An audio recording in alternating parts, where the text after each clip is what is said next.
Many near-death experiencers report that God has a delightful sense of humor. So do God's representatives. They encourage us to follow their example.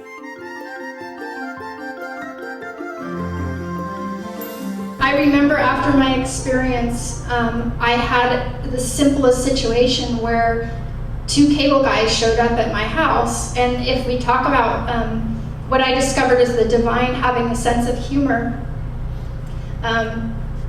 just things are funny. But two cable guys show up at the house, and they were wearing their uniforms for work, and they were there to hook up the cable for the TV. And I guess my husband had made an appointment, and he had to go to work right after my NDE. He had to be at work, very busy taking care of the family, and so I was at home in this state with the kids and just trying to figure out how to function. And the cable guys show up, and when I opened the door, I saw them like how the divine sees them, and it just like I couldn't stop laughing. And I was trying not to be rude, but to me they looked like, if you imagine little kids going into the closet and trying clothes on and trying to look really serious and showing up at the door and being like, "We're the cable guys." and I just was like, I can't describe it. And so I was like, oh, okay. I brought them in, and they were just really serious about their job, like, "We're here to hook up the TV." And to me, it was just so funny because I was so disconnected from things like television and watching football or, sitcoms and stuff. But, my husband he needs his time to relax and kind of stop thinking because he's at work all day. And so I just didn't realize that this appointment was coming. And while they were hooking it up, they were asking me really simple questions like, okay, so what channel do you want? Do you want ESPN? Do you want the Cartoon Channel?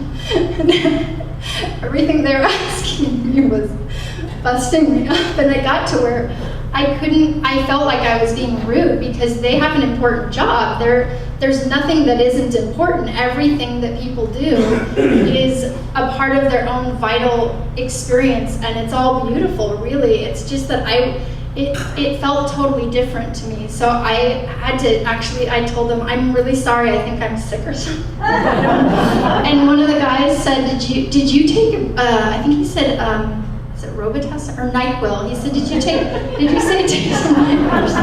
And I was just like wiping the tears and blowing my nose. And I finally said, you know what? You guys can hook up anything you want. I gotta leave the room. And so I had to leave because I knew at some point it was gonna just look like I was being rude, And so I said, "Well, just whatever you want, and call my husband, please." But I saw people from then on, like the way we see toddlers when they're playing. And I see that despite how we age here, we get older and we take ourselves seriously and we think, I have this important thing I'm doing. That the divine just is like, lighten up, it's okay, you can lighten up. And I tended to be so serious that from what I came from. I worried so much. I thought things were so serious, and I wanted to please God, and I prayed so much. And now through the divine, I was seeing it's totally okay to just have fun and laugh. And I was laughing so much, I was wheezing, and I didn't even know I had asthma. Are we taking ourselves too seriously? What kind of funny costumes are you dressing up in? To learn more about the fantastic sense of humor that appears in near-death experiences, you can visit the Heavenly Humor page on NHNE's Formula website.